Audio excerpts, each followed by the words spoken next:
Let's talk to Jon Morosi, our MLB Network insider, about Yusei Kikuchi. John, are you as big as a fan of Yusei as we are? I am indeed. Ailish and Justin, good morning, by the way.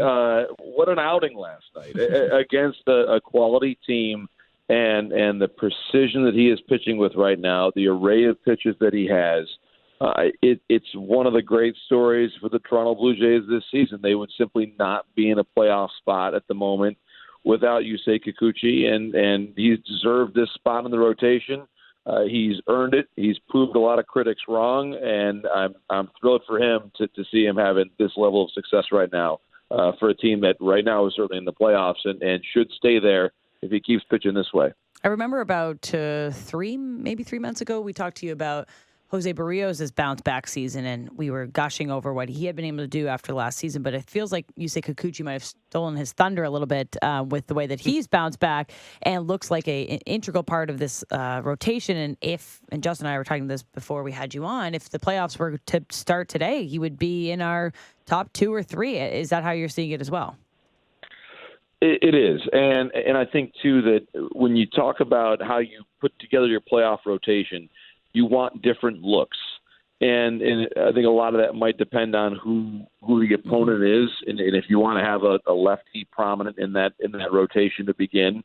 But he's right there for me. And there are not a lot of teams in the American League playoff race right now that have what I would say is a better rotation than the Blue Jays. There might not be any. I think really it probably comes down to, ironically, the Mariners, the team that the Jays are probably competing with for that third AL wildcard spot at the moment. And we'll see if the Jays really pick things up and start to gain ground on the Rays in front of them. But I like right now the Jays rotation better than both the AL East teams ahead of them. Minnesota's actually has been pretty solid this year, but I still like the Jays better than them. And then you look around at the American League West, and yes, the Astros have Verlander, but I like what the Jays have right now better than any other team that's in the AL playoff picture at the moment, with the possible exception, again, of the Mariners. So I think it's a great story, and I think you take a step back and say, to see Barrios and Kikuchi have these bounce backs in 1 year, you've got to credit the coaching staff, Pete Walker, and the pitching development team that the Jays have in terms of both the coaching side of things, analytically helping these pitchers get the most out of themselves. And I think, too, the catching. I mean, that's really important as well. So I've just been impressed by the entire effort to get Kikuchi back to this spot. But it's been the pitch making, the quality of the pitches, and also, to me, the efficiency. Getting deeper into games on a consistent basis, that's the separator. Because we've already seen this year with the Jays, and then Romano having to be on the injured list. Of course, he's back now. But to me, when you can minimize the amount of innings that you're needing to go to your bullpen in late August and September, that is as important of an ingredient to a contending team as almost anything else as you get towards September. Yeah, and if there's been a difference, I guess, with Yusei Kikuchi over, the last month, 6 weeks, and of course it's been just stellar pitching and improvement on what he was even before when he was having some success, it's that he's been going deeper into ball games and definitely helping out the bullpen that way. I'm not sure what's a bigger surprise, that Kikuchi has had this turnaround or that Ryu has had an effect on this team this season. Of course, he's been, he's put the finishing touches on this rotation, coming back and usurping Alek Manoah, and surprising, I think, a lot of people that he was able to come back from Tommy John surgery and have an impact on this season. I don't know what it means for the rest of the season. I don't know if it's anything more than just, filling that Manoah void. But Ryu has changed sort of the reality of his career, I think, with a really, really diligent comeback and the ability to just be the exact same guy. Short and long-term future for Hyun-jin Ryu. What do you see, John? Yeah, it's a great question, Justin, because I think you consider where Hyun-jin is, and of course 9 scoreless innings over his last 2 starts. He's still probably building back up to being able to go deeper into ball games. I think that's going to be the last hurdle for him. But with Ryu, as you know, he's always relied on command, and to see his command back, he's not really walking hardly anybody at the moment. That's a really good sign for him and for his for the Jays right now, but also his long-term future. You talk about the number of teams right now who are desperate for pitching help as they enter next season. You got a team like the Mets, who's going to be in their rotation, the Yankees, who's going to be in their rotation. It's going to, I think, really help him entering the marketplace as you talk about his career long term. I know Jays fans don't want to hear about him potentially leaving, but this is going to be a conversation in a few months here about where he's going to wind up. And I think the reality is you've seen someone that has had an ERA title in the past, an all-star appearance in the past, who is now showing that he's back. And he's 36, but it's now he's got a younger arm because he's coming off of surgery. He's got a new arm. And so when you look at him, he might be able to go, especially when you consider his command and the way that he pitches.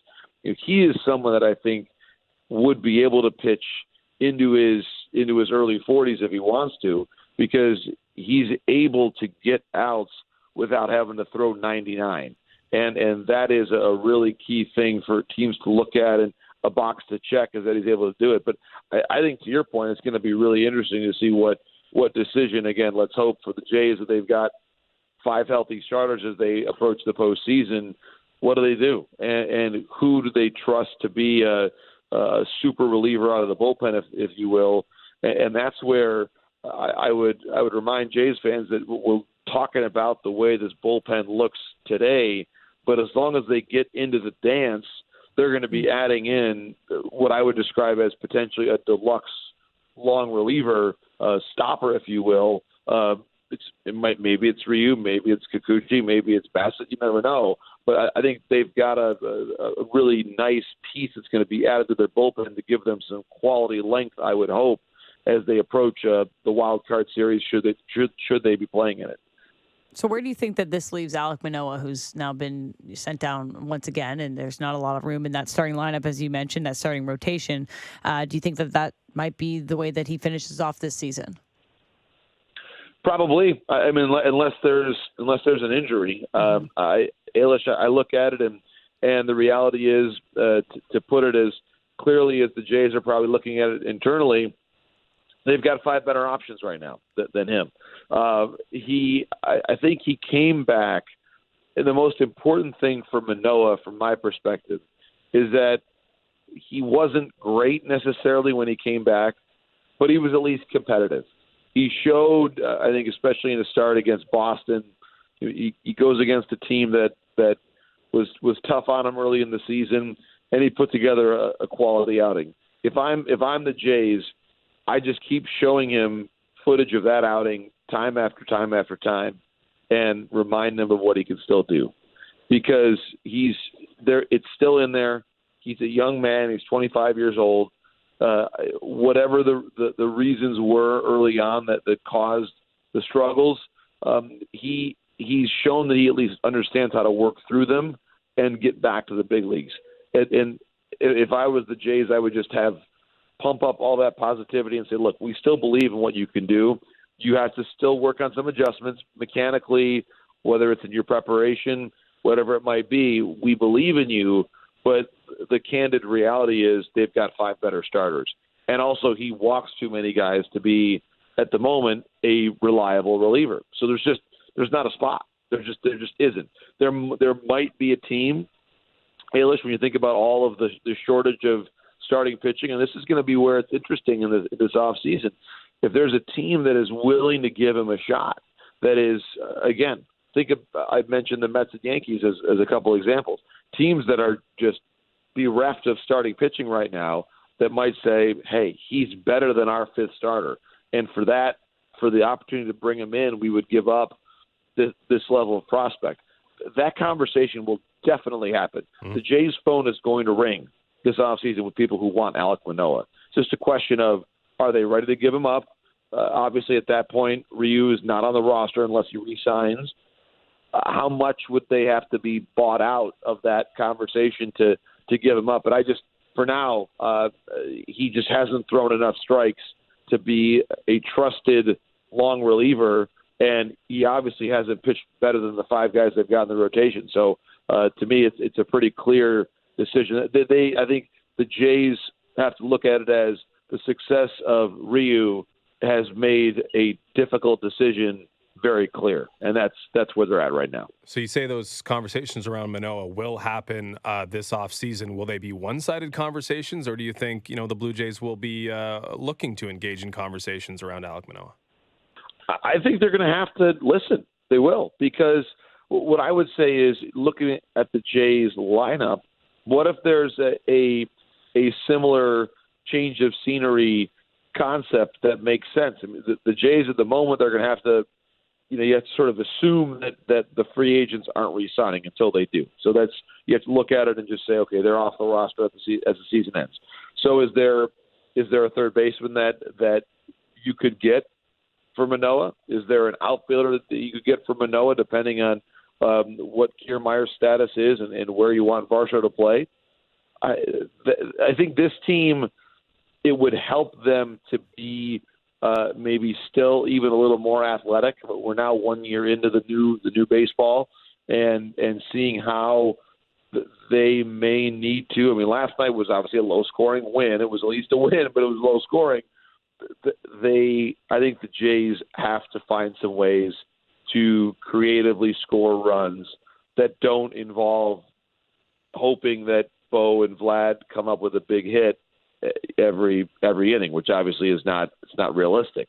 So I think that I'm not necessarily suggesting that they're going to be able to get a third baseman of Chapman's ability for Manoah. I would highly doubt that, but that's the kind of thing that they should at least think about. So it's hard to sell low on a pitcher that's been an all-star, but the reality is that the need for starting pitching in the industry is great, and also the belief that the one thing that I would say that probably is true for all professional sports, and this, I mean this word in a good way, that the hubris of teams will never fail. We can fix them. We've got a better way of getting the most out of Manoah or any other player. The hubris is always going to exist in a good way in an industry like this, and there will be a lot of GMs that believe that their process will be able to unlock the all-star level pitcher that Alec Manoah was as recently as last season.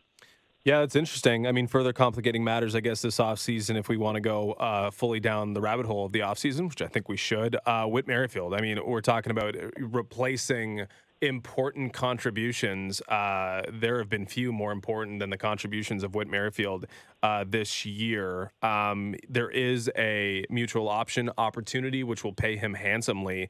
But with the season he's having and the adjustments he's made and the value I think that he's added to his resume, what do you think the next contract's going to look like? Whether it's the Jays that are signing that deal or not, what do you think the next contract's going to look like for Whit Merrifield, who's put himself in a position to cash in at age 35? It's a really interesting question. I think for Whit, so to your point, he'll be playing in his age 35 season. Unclear maybe what his position would be. I mean, that's part of his versatility, is that you can wait on that a little bit. If I'm the Blue Jays looking at Merrifield's deal, $18 million, I realize it's a significant amount of money, but that's an easy yes for me on that side of the option. Easy. Because he helps you in so many places. He's an all-star. He's been, after Bo, their most consistent hitter this year. That is a worthwhile investment for a player who does everything that he does. Now, does Whit decide he wants to go out in the market and see what he can do? Could he do better than one for 18? Again, 35 years old. That's the tricky part. Teams have generally been reluctant to go down that path for players who are beyond their mid-30s to sign them to a multi-year deal. He's a really good athlete. He's been a very durable player. Obviously, he was the Iron Man of the American League for several years there in Kansas City. He's been great and durable for the Jays this season. It's going to be a tough call for him. I think it's probably going to come down to how he finishes the year, what he wants to do. The reality is this. If he signed, as you recall, very young in Kansas City, he signed a multi-year deal because he had arrived in the major league so late. He didn't even debut until his age 27 season.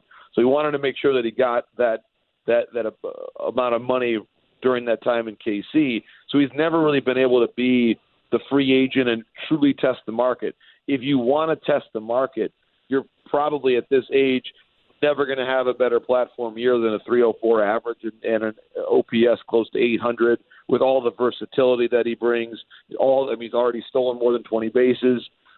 If he wants to test the market, there is no better platform year for him at this stage of his career than what he's having right now. So that leads me to believe that the mutual option might be a Jays yes, and Whit says, no, I want to go explore the marketplace. I would advise the Jays to maybe see if you can tack on one more year before that happens and just keep him, because if you have to replace him as well, on top of third base, on top of seeing what exactly you're going to do with Springer and Varsho, you need some certainty. And Whit is really, outside of Bo, he's the next most sure thing they've had in the lineup this season. Yeah, he certainly has been. John, I want to ask you about just sort of like bullpen philosophy. I've been wrestling with the Jays, the quality of the Jays bullpen all year, because in my mind, it's just not something they usually have. But I'm also, you look at some of the pieces and maybe you're not convinced about individuals. And I guess, I want, like, in your experience, covering and watching baseball, what is the sort of bullpen that matters most in the playoffs? And is it different than a bullpen that is dominant in a regular season? If we're doing like strong link, weak link here, you clearly need everyone to have a dominant bullpen in the regular season. You kind of need everyone to be pretty good. And that's what the Blue Jays have right now.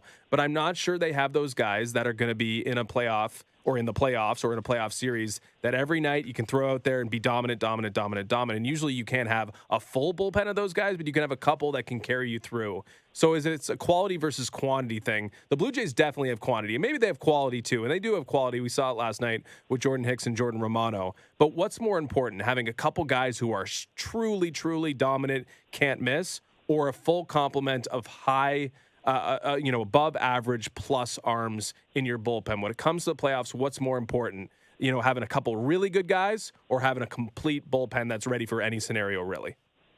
That's a great question. I think that what I would say is if you've got 2 to 3 guys who are completely locked in, I would take that over the full depth of 7 guys, 8 guys, whatever it ends up being.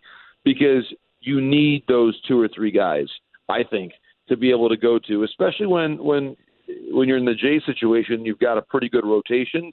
You need that core group. And to your point, I would point out that ERA-wise, the Jays have, as we speak right now, the 4th best bullpen ERA in all of baseball right now. 4th best in the entire sport.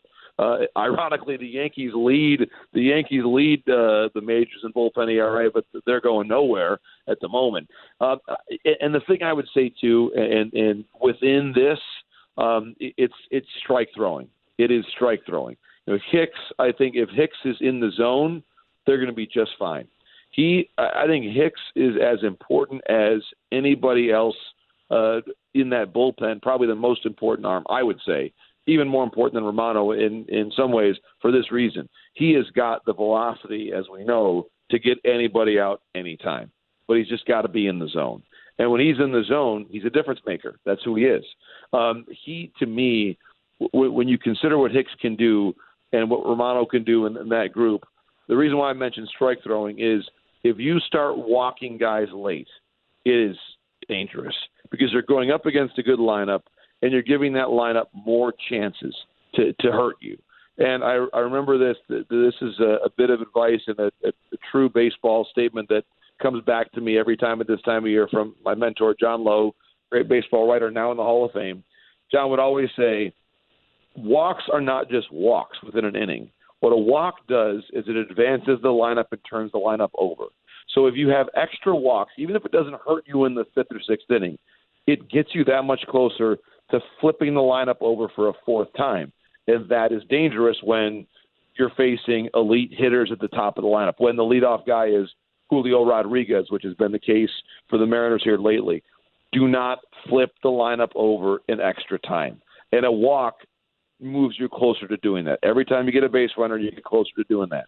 And I think that's where the Jays, they've got to be mindful of that, because you flip that lineup over one more time, in the playoffs, and it can change your entire season. So strike throwing from that group to me is going to be really crucial. But I'm glad you asked that, because I look at guys like Bowden Francis, Jay Jackson, who's saved their staff, I think, in some ways, Tim Meza. They've had a lot of unsung heroes. Genesis Cabrera. It's been a really good group. I think by and large, the Jays should be very proud. And again, for as much as, let me just tell you, every fan in every market everywhere worries about their bullpen at different times. And it's important to remember that only 3 teams in baseball have had a better bullpen ERA than the Jays this year. So my message to the Blue Jays fans are, you got it pretty good, because overall your guys have done the job this season. Yeah, it was a pretty good 1-2 punch there with the Jordans to end the game last night. Great watching, and it was great theater with the Jordan Romano making his return, and Rogers Center was pretty fired up about that. One more for you, John, before we let you go. Yesterday, late last night, Shane McClanahan going to undergo Tommy John surgery for the Rays, putting him on the shelf for all of next season as well. And obviously, the Rays are dealing with a shortened lineup with Wander Franco out as well.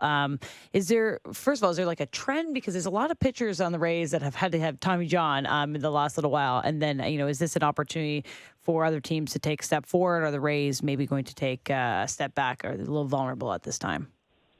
Yeah, Ailish, I agree. I think the Rays are vulnerable at the moment. And when you look at their pitching, you're right. I mean, it is something that I would expect they're going to look at. They've obviously been one of the most forward-looking organizations in baseball in their analytics area for a long time. And now having this number of starting pitchers out and on the IL with longer-term injuries. Certainly Rasmussen has already been there and gone this season. Jeffrey Springs as well. They've missed a lot of their guys, Shane Baz as well, since the season even began. So I do think they're vulnerable. They're really going to have to lean on Eflin and Glass now.